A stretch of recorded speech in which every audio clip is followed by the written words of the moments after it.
الرحمن الرحیم۔ ایک صاحب نے پوچھا ہے کہ یہ جو جمعے کے دن عصر کے بعد درود شریف پڑھتے ہیں تو یہ درود شریف کون سا ہے اور کیا یہ حدیث سے ثابت ہے؟ تو اس کا جواب یہ ہے کہ عام طور پر سوشل میڈیا میں کئی لوگ یہ بات دے رہے ہیں کہ یہ درود شریف جو عصر کے بعد پڑھا جاتا ہے یہ صحائح ستہ میں سے نہیں ہے، یہ حدیث کی کتاب میں نہیں آتا۔ تو ان بیچاروں کا مطالعہ صرف اور صرف صحائح ستہ تک ہوتا ہے، حدیث کی 6 صحیح کتابیں تو وہ بیچارے مطالعہ کرتے ہیں تو واقعی وہ صحائح ستہ میں نہیں ہیں، لیکن وہ حدیث کی دوسری کتابوں میں موجود ہے، باقاعدہ سند کے ساتھ موجود ہے۔ اگرچہ روایت اتنی مضبوط قوی نہ ہو پھر بھی اس سے مستحب افضل تو ثابت ہو جاتا ہے، سنت غیر مؤکدہ ثابت ہو جاتا ہے۔ تو اس لیے یہ درود شریف سنت ہے جو جمعے کے دن عصر کے بعد پڑھا جاتا ہے، اور یہ روایت ہے حضرت ابو ہریرہ رضی اللہ تعالیٰ عنہ سے کہ جو شخص یہ درود شریف 80 مرتبہ پڑھے تو اس کے 80 سال کے گناہ معاف ہو جاتے ہیں۔ بس اس سے کوئی فرض واجب ہونا تو ثابت نہیں ہوتا، لیکن کم از کم مستحب افضل ثواب کی بات ثابت ہو جاتی ہے، اور وہ درود شریف ہے اللہم صلی علی محمد النبی الامی وعلی آلہ وسلم تسلیما۔ اللہم صلی علی محمد النبی الامی وعلی آلہ وسلم تسلیما۔ تو یہ عصر کے بعد موقع ملے تو درود شریف پڑھ لیجئے 80 مرتبہ۔ اور ایک اور جو نبی صلی اللہ علیہ وسلم نے جمعے کے دن کا عمل بتایا، سورہ کہف، پوری سورت نہ پڑھ سکیں تو ایک روایت میں ہے سورہ کہف کی ابتدائی چند آیات پڑھ لیں، ایک حدیث میں ہے سورہ کہف کی آخری چند آیات پڑھ لیں، اور ایک حدیث میں ہے کہ پوری سورت پڑھ لیں جمعے کے دن، تو اللہ تعالیٰ اس کو دجال کے فتنے سے محفوظ رکھے گا، نمبر 1۔ دوسری حدیث میں ہے کہ اللہ تعالیٰ اس کو عام فتنوں سے بھی محفوظ رکھے گا، اور تیسری حدیث میں ہے کہ جو شخص سورہ کہف جمعے کے دن پڑھ لے تو اللہ تعالیٰ اس کو ایسا نور عطا فرماتا ہے جو آئندہ جمعے تک اس کو گمراہیوں سے بچائے رکھتا ہے۔ تو اگر یہ سب فضیلت ہے، آسانی سے پوری صورت نہ پڑھ سکے تو ابتدائی آیات آخری آیات پڑھ لیجیے، اور چند منٹ لگتے ہیں، زیادہ سے زیادہ 10-15 منٹ لگتے ہیں ایک سورہ کہف پڑھنے میں، وہ اگر پڑھ لیا جائے تو بہت اچھا ہے۔ جی، یہ جو درود شریف ہے یہ تو عصر کے بعد کی روایت ہے، آپ عصر سے پہلے بھی پڑھ سکتے ہیں، لیکن جو سورہ کہف ہے یہ جمعے کے دن، جمعے کے دن کا مطلب یہ ہوا چاہے ظہر کے جمعے کے بعد پڑھ لیں، جمعے سے پہلے پڑھ لیں، عصر کے بعد پڑھ لیں۔ جی، بھائی صاحب نے پوچھا ہے صلاۃ التسبیح بھی جمعے کے دن کیا اس کی بھی فضیلت ہے؟ اصل میں صلاۃ التسبیح جو ہے نا یہ نبی صلی اللہ علیہ وسلم نے اپنے چچا حضرت عباس رضی اللہ تعالیٰ عنہ کو سکھائی تھی، اور بڑی تاکید کے ساتھ، یعنی ایک مختلف انداز میں نبی صلی اللہ علیہ وسلم نے بات کی ہے اپنے چچا سے۔ جامع ترمذی کی حدیث ہے، یا حضرت رسول اللہ صلی اللہ علیہ وسلم نے فرمایا اے میرے چچا کیا میں تمہیں ایسی بات نہ بتاؤں کہ جو میں اپنی محبت اور صلہ رحمی کی بنا پر آپ کو ایک بہت ہی اچھی بات بتاؤں کہ آپ کم از کم ہر جمعے کو، ہر ہفتے کو، یعنی ہفتے میں ایک دن صلاۃ التسبیح پڑھ لیا کرو، یا ایک مہینے میں پڑھ لیا کرو 1 مرتبہ، یا سال میں 1 مرتبہ پڑھ لیا کرو۔ بڑی فضیلت بتائی اس کی۔ اور پھر صلاۃ التسبیح جو ہے نا عام حضرات مشکل سمجھتے ہیں، بہت مشکل سمجھتے ہیں صلاۃ التسبیح کو، حالانکہ وہ کہتے ہیں کہ صلاۃ التسبیح میں نا 300 دفعہ تسبیح پڑھنی ہوتی ہے، تو ہم کون گنیں، بڑا لمبا وقت گزر جاتا ہے، بڑی دیر ہو جاتی ہے، لیکن اگر طریقہ کار معلوم ہونا پھر نہیں ہوتا۔ آپ 300 کو ذہن میں نہ رکھیں۔ اب صلاۃ التسبیح کا طریقہ میں حدیث کے مطابق، جامع ترمذی کی حدیث کے مطابق بتانے لگا ہوں کہ آپ 300 کو ذہن میں نہ رکھیں، آپ صرف 7 کو ذہن میں رکھ لیں، 300 کو ذہن میں نہ رکھیں، صرف 7 مقامات جہاں تسبیح پڑھنی ہے نا ان کو یاد کر لیں، ایک رکعت میں 7 جگہ۔ نمبر 1، سورہ فاتحہ پڑھنے سے پہلے 15 مرتبہ سبحان اللہ والحمد للہ ولا الہ الا اللہ واللہ اکبر 7 مرتبہ، یہ 7 جگہ یاد کرنی ہے۔ نمبر 1، سورہ فاتحہ سے پہلے 15 مرتبہ، پھر آگے 6 جگہیں بتاؤں گا، اس میں 10 مرتبہ۔ رکوع میں جانے سے پہلے 10 مرتبہ، کتنی ہو گئے؟ 2۔ رکوع میں جا کر سبحان ربی العظیم پڑھنے کے بعد 10 مرتبہ، کتنی ہو گئی؟ 3۔ رکوع سے اٹھ کر سمع اللہ لمن حمدہ ربنا لک الحمد کہہ کر پھر 10 مرتبہ، کتنی ہو گئی؟ 4۔ پھر سجدے میں جا کر سبحان ربی الاعلیٰ پڑھنے کے بعد 10 مرتبہ، کتنی ہو گئی؟ 5۔ پھر سجدے سے اٹھ کر جب بیٹھے ہیں تو تب 10 مرتبہ، کتنی ہو گئی؟ 6۔ پھر دوسرے سجدے میں جا کر 10 مرتبہ، کتنی ہو گئی؟ 7۔ اگر یہ یاد رکھ لیں تو صلاۃ و تسبیح بہت آسان ہے۔ 3 سکونہ ذہن میں رکھیں۔ اب 15 اور پھر 6 جگہ 10 10، 60 اور 15 کتنی ہو گئی؟ 75، 75۔ اور پھر 2 رکعتوں میں کتنی ہو گئی؟ 150۔ اور 4 رکعتوں میں کتنی ہو گئی؟ 300۔ بس وہ 300 سن کے نا گھبرا جاتے ہیں، ایک تو یہ۔ دوسرا اس لیے بھی گھبراتے ہیں کہ وہ مجھے یاد ہی نہیں رہا، سجدے میں پڑھنا، رکوع میں پڑھنا، اب پتہ نہیں صلاۃ و تسبیح ہوئی ہے کہ نہیں ہوئی ہے۔ حالانکہ صلاۃ و تسبیح نفل کام ہے، نفل کام ہے۔ اس میں تسبیح پڑھنا یہ بھی سنت ہے، سنت غیر مؤکدہ۔ اس لیے اگر ایک جگہ کی تسبیح بھول جائے نا اگلے میں ڈبل کر لیں، بس اتنی سی بات ہے۔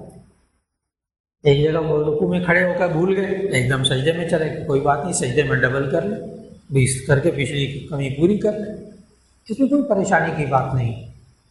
اور چونکہ صلاۃ التسبیح یہ نفل ہے اور نفلوں میں قیام فرض نہیں ہے، نفلوں میں قیام فرض نہیں ہے، اس لیے اگر صلاۃ التسبیح ہمت نہ ہو نا، ضعف ہے، کمزوری ہے، بڑھاپا ہے، ابھی مشکل ہے، بیٹھ کر پڑھ لیجیے، کوئی مشکل نہیں۔ پھر جتنی کھڑا ہونا ہی ہے نا اس میں زیادہ مشکل، بس باقی تو مشکل نہیں ہے۔ تو کوشش تو یہی کریں کہ کھڑے ہو کر صلاۃ التسبیح پڑھ لیں، اور کوئی مشکل نہیں۔ 7 مقامات، سورہ فاتحہ سے پہلے 15 مرتبہ، رکوع میں جانے سے پہلے 10 مرتبہ، رکوع میں جا کر 10 مرتبہ، رکوع سے اٹھ کر 10 مرتبہ، پہلے سجدے میں جا کر 10 مرتبہ، سجدے سے اٹھ کر 10 مرتبہ، سجدے میں جا کر 10 مرتبہ، 7 جگہ ہو گئی بس۔ اور پھر میں نے سب سے آسان بات کیا بتائی، ایک جگہ بھول جائیں تو اگلی جگہ کیا کر لیں؟ ڈبل کر لیں، دگنا کر لیں بس۔ ایک صاحب نے کہا مسبوق کو جس کی 2 یا 3 رکعتیں 4 رکعتیں اگر رہ جائیں تو ان کو کیسے ادا کرے؟ جی 2 یا 3، 1 2 3 رکعتیں رہ جائیں تو اس کو کیسے ادا کریں؟ بہت آسان نسخہ، جو آپ نے امام کے سلام پھیرنے کے بعد 3 رکعتیں پڑھنی ہے نا، وہ اس طرح پڑھیں کہ اگر ان کو کاٹ کر شروع میں لگا دیں تو وہ نماز بالکل سیدھی ہو گئی۔ یعنی 3 رکعتیں رہ گئی تھی نا، آپ نے ان کو اسی طرح پڑھنا ہے۔ امام کے بعد کھڑے ہو کر پہلی رکعت کو کیسے پڑھنا ہے؟ جیسے آپ اکیلے میں پڑھتے ہیں، سبحانک اللہم بھی پڑھیں گے، سورہ فاتحہ بھی پڑھیں گے، سورت بھی ملائیں گے، پھر دوسری رکعت میں سورہ فاتحہ پڑھیں گے، سورت ملائیں گے، پھر تیسری رکعت میں صرف سورہ فاتحہ پڑھیں گے۔ دیکھا، اب اس کو اٹھا کر شروع میں رکھ دیں، نماز سیدھی ہو گئی۔ صرف ایک بات کا خیال کرنا ہے کہ آپ نے بیٹھنا ہے امام کی ترتیب سے، بس ایک فرق ہے۔ یعنی آپ پہلی رکعت پڑھیں گے اپنی تو وہ امام کے حساب سے کتنی ہوگی؟ دوسری رکعت، ایک رکعت امام کے ساتھ پڑھی، ایک اپنی پڑھی۔ اب اس رکعت میں آپ بیٹھیں گے، قاعدہ کریں گے، پھر دوسری رکعت جب آپ اپنی پڑھیں گے تو امام کے حساب سے کیا ہوگی؟ تیسری، اب نہیں بیٹھیں گے۔ پھر آپ تیسری رکعت پڑھیں گے تو امام کے حساب سے کیا ہوگی؟ چوتھی اب آپ بیٹھیں گے، بہت آسان، بس اس کو طریقہ ذہن میں رکھ لیں، پھر پیچیدہ مسائل ذہن میں نہیں رہتے۔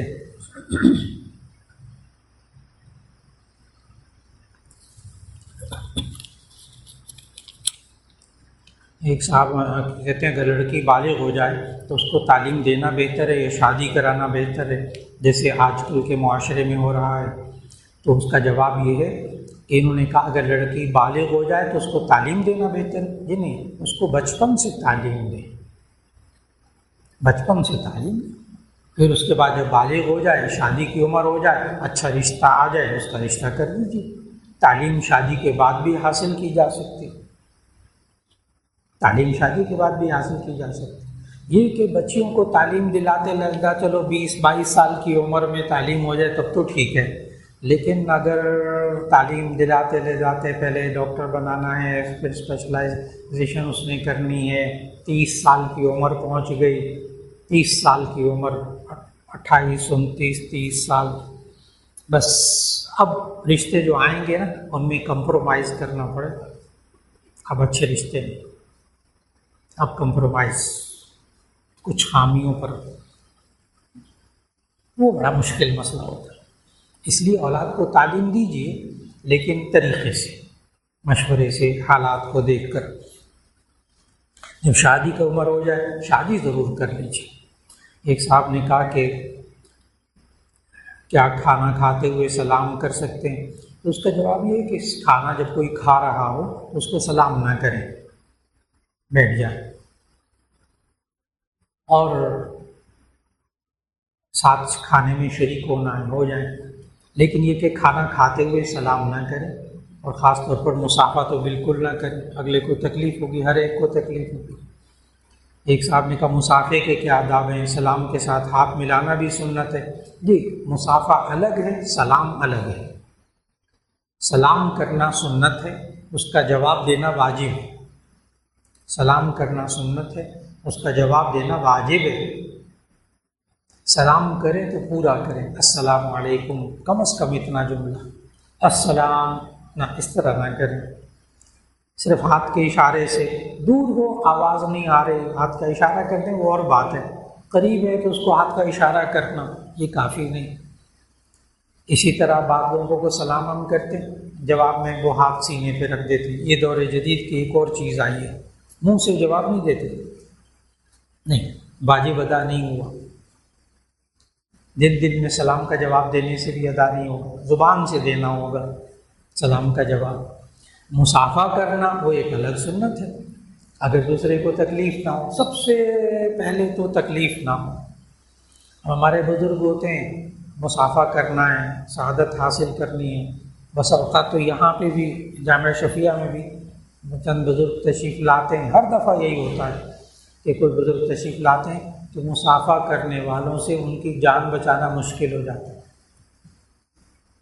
کیونکہ بزرگوں سے مصافحہ کرنا بالکل اسی طرح حجر اسود کی بوسہ دینا ہے نا، حجر اسود کو بوسہ دینا سنت ہے، لیکن دھکا دیں گے، مرد عورتیں کچھ لے جا رہے ہیں، وہاں دھکا دینا حرام ہے، یعنی حرام کام کر کے سنت پوری کرنی ہے، نعوذ باللہ من ذالک۔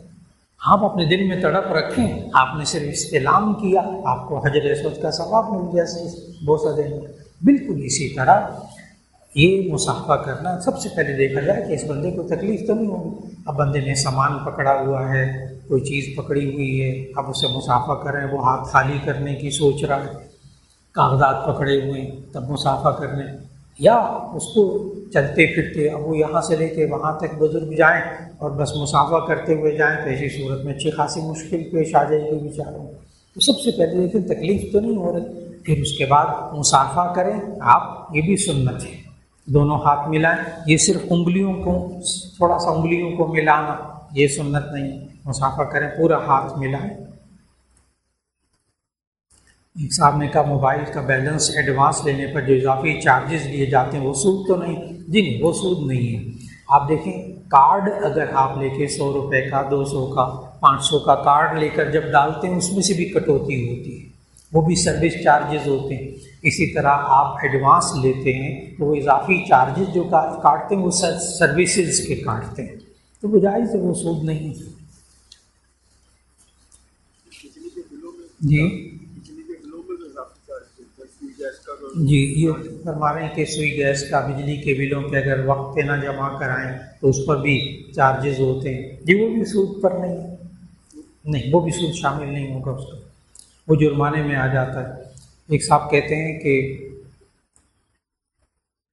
الگ سے سوال ہے، موبائل کمپنی کی طرف سے اکثر آفر آتی ہے کہ اتنے روپے کا بیلنس لوڈ کرنے پر اتنے روپے کا اضافی بیلنس فری یا جائز کے فلاں رکھنے پر جو اضافی رقم کی آفر دی جاتی ہے. دیکھیں اگر تو آپ پیسے جمع کرائیں اور اس کے بدلے میں وہ آپ کو چند منٹ دے دیں بات کرنے کے، اضافی وقت دے دیں، جائز. یا جی بی اتنے جی بی نیٹ ہم آپ کو مزید دیں گے، جائز.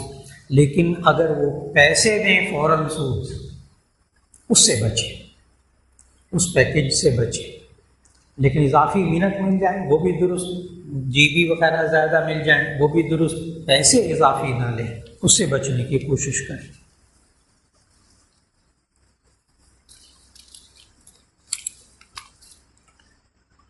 ایک صاحب نے کہا کہ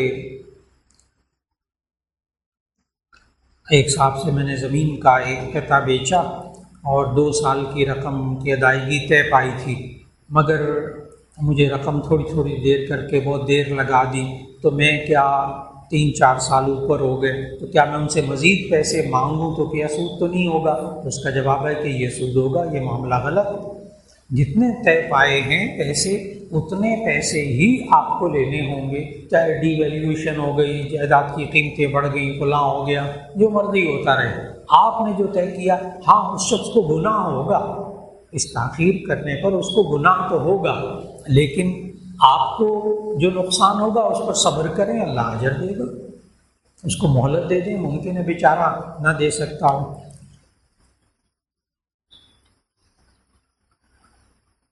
ایک صاحب کہتے ہیں یہ جو ہم جائیداد کی خرید و فروخت کرتے ہیں اس پر جو ٹیکس ہوتا ہے تو ایسی صورت میں بسا اوقات ہم لوگوں کو پیسے دے کر ٹیکس کم کروا دیتے ہیں، تو کیا یہ درست ہے؟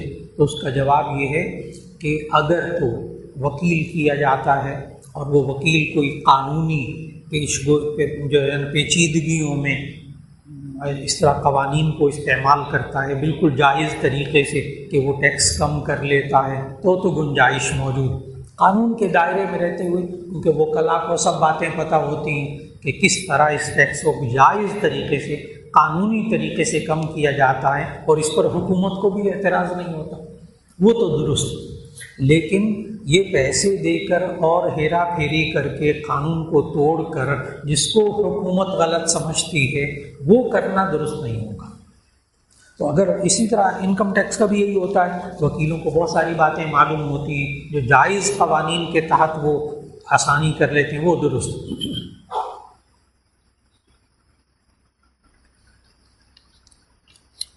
ایک صاحب کہتے ہیں کہ بنی اسرائیل کا مچھلی پکڑنے والا ہیلا اللہ کو پسند نہیں آیا تھا، تو زکوٰۃ کو جو ادا کرتے وقت ہیلا کرتے ہیں، کیا یہ بھی اللہ کو پسند نہیں ہے؟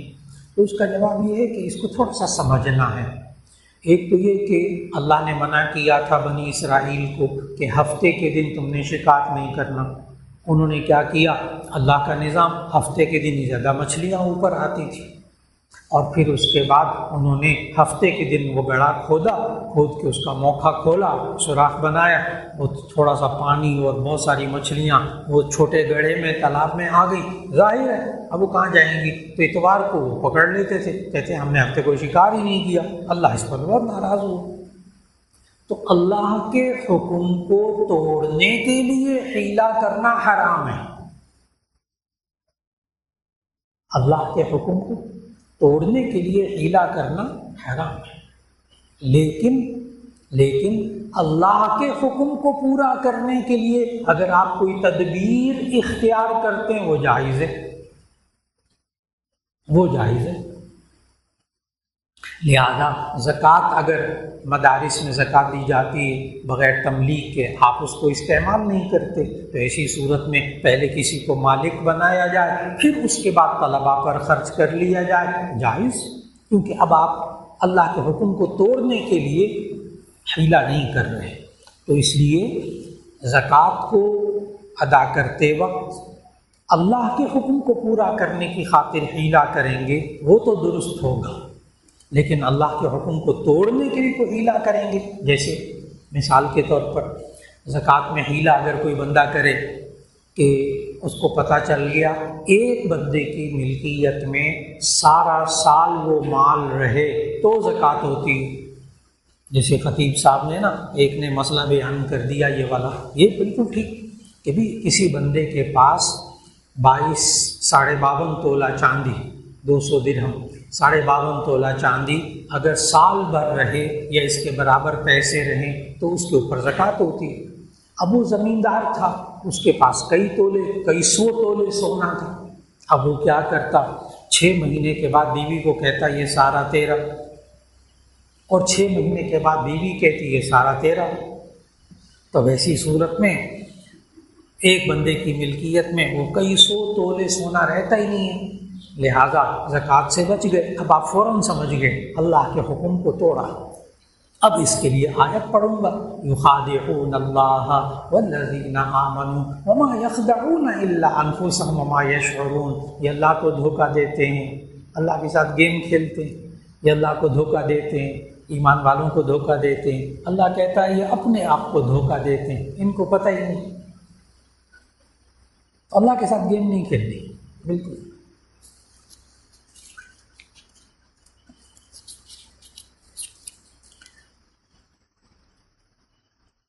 ایک صاحب نے کہا چونکہ قادیانی فلاں ہے، کیا وہ بھی اپنی سزا کاٹ کر جنت میں جائیں گے؟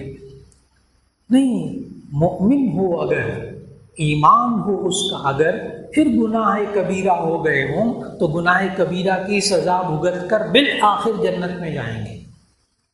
اور قادیانی مومن نہیں بلکہ وہ تو مرتد ہے، اس لیے کہ پہلے وہ کہتے ہیں ہم نے ایمان لائے، ہم نے کلمہ پڑھ لیا، ٹھیک مسلمان ہو گئے، اب وہ کہتے ہیں مرزا غلام محمد قادیانی وہ اللہ کا نبی ہے، اب مرتد ہو گئے، تو یہ جنت میں نہیں جائیں گے قادیانی، یہ تو ساری زندگی، یہ تو مرتد، یہ مومن نہیں بالکل، وہ تو ایمان کی وجہ سے بالآخر جنت میں جاتا ہے، ان کے اندر ایمان نہیں رہا۔ ایک صاحب کہتے ہیں میوچل فنڈ میں انویسٹمنٹ کرنا جائز ہے کہ نہیں؟ جیسے المیزان بینک کا میوچل فنڈ ہے، جی میزان بینک اور اسلامی بینک جن کی علماء نگرانی کر رہے ہیں ان کی تمام پروڈکٹ جائز ہے، اس کے لیے جامعہ شفیع کے دارالفتاء میں آ جائیں، کوئی بات سمجھنی ہو وہ سمجھ لیجئے۔ اس لیے اسلامی بینک، یہ سارے میزان بینک ہے، کون سے بینک ہے کہتے ہیں جس میں سیونگ اکاؤنٹ کھولا جاتا ہے، میزان بینک میں کھول سکتے ہیں، اسلامی بینک میں کھول سکتے ہیں، البرکہ میں کھول سکتے ہیں۔ الفیصل بینک اس وقت پورے ملک میں اس کی کوئی ایک شاخ سودی کاروبار نہیں کر رہی، ایک شاخ۔ اب اس وقت پاکستان کے اندر بہت اچھی طرح مطالعہ، بہت اچھی طرح، الفیصل بینک کا ایک اکاؤنٹ اس وقت سودی نہیں ہے پورے ملک کے اندر، بہت جہاد کیا ہم لوگوں نے، تو اس لیے علماء جو اس کی ساری بات جائز کہتے ہیں ان سے مشورہ کر کے آپ بالکل اکاؤنٹ کھول لیجیے تاکہ حرام سے بچ جائیں۔ ایک صاحب کہتے ہیں کوئی آدمی رات کو بالکل نہیں سویا تو وہ تہجد پڑھ سکتا ہے یا نہیں؟ تہجد کے لیے سونا شرط ہے کہ نہیں؟ تو اس کا جواب یہ ہے، اصل میں لوگ پتہ کیوں یہ سوال کرتے ہیں، تہجد جو ہے نا اس کا ڈکشنری میں معنی لکھا ہے سونا، نیند کرنا، لیکن اگر وہ ڈکشنری کو غور سے پڑھے نا تو وہیں تہجد ایک ایسا لفظ ہے عربی میں جس میں اپوزٹ معنی، ضدین کے معنی بیک وقت پائے جاتے ہیں۔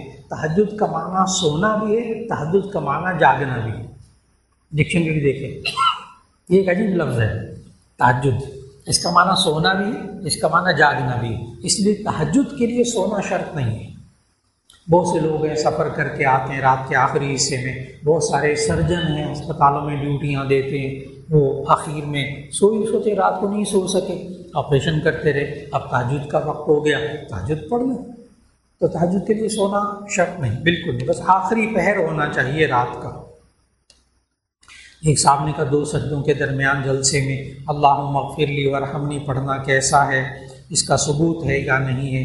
جی، نبی صلی اللہ علیہ وسلم جامع ترمذی کی حدیث ہے کہ 2 سجدوں کے درمیان بیٹھ کر انہوں نے تو 2 لفظ لکھے، میں پورا پڑھتا ہوں اس حدیث کو کہ نبی صلی اللہ علیہ وسلم 2 سجدوں کے درمیان بیٹھ کر یہ دعا پڑھتے تھے، اللہم اغفر لی ورحمنی وارزقنی واجبرنی وعافانی۔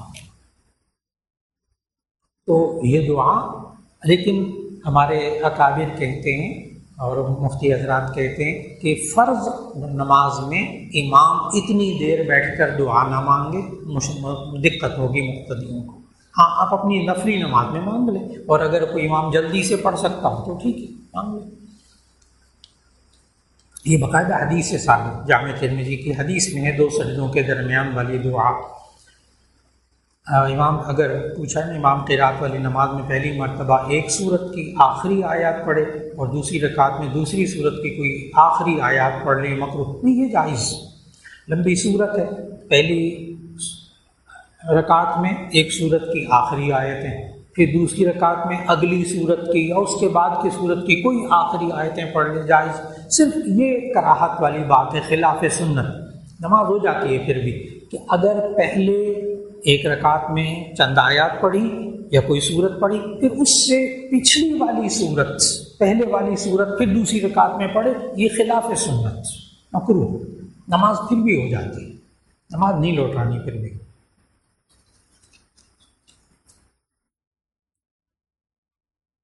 جی، یہ سارے سوال ہو گئے۔ کہتے ہیں دین کی تبلیغ میں مصلحت کا ذکر، کیا دنیاوی امور میں بھی مصلحت سے کام لے سکتے ہیں؟ جی، آپ نے تو ساری زندگی مصلحت سے کام لینا ہے، ساری زندگی ہر کام میں۔ مصلحت کس کو کہتے ہیں؟ مصلحت یہ نکلا ہے صلح سے، ہر کام مصلحت سے کرنا ہے، جھگڑے سے نہیں کرنا۔ اللہ نے کہا تبلیغ میں بھی ادعو الی سبیل ربک بالحکمۃ والموعظۃ الحسنہ وجادلہم باللتی ہی احسن، کہ تم اپنے رب کے راستے کی طرف بلاؤ بالحکمت، دانائی کے ساتھ، لٹھ نہیں مارنا، ڈنڈا نہیں مارنا، کسی کی بے عزتی نہیں کرنی،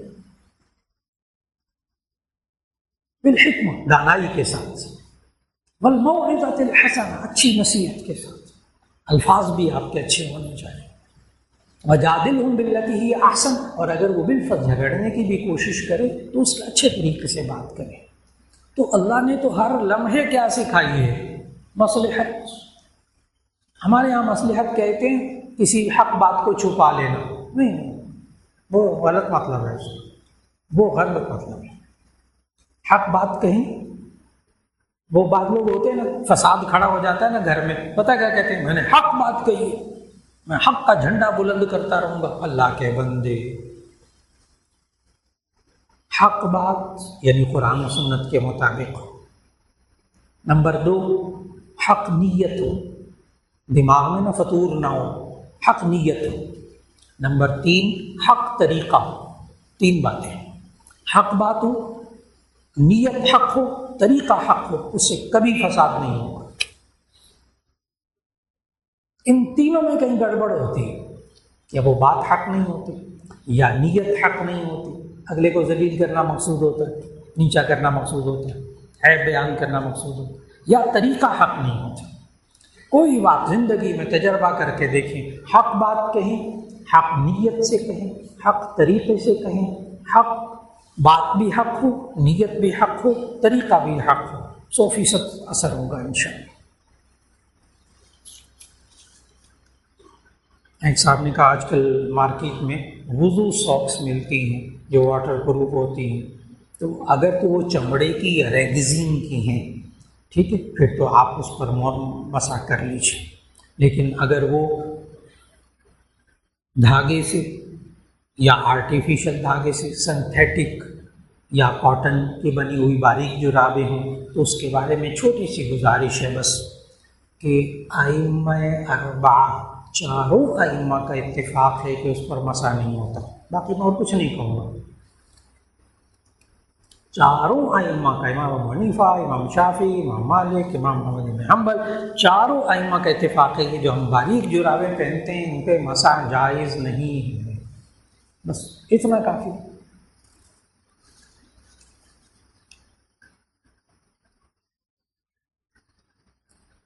جی، کیا اپنی بیوی کو پیار سے کوئی کلمہ کہہ سکتے ہیں؟ تو اس کا جواب ہے کہ یہ تو عبادت ہے. کیا انہوں نے پوچھا کیا نام کو بھی بدل سکتے ہیں؟ پیار سے بیوی کے نام کو بدل کر پیار سے پکار سکتے ہیں. عجیب بات بتاؤ، بخاری شریف کی حدیث ہے،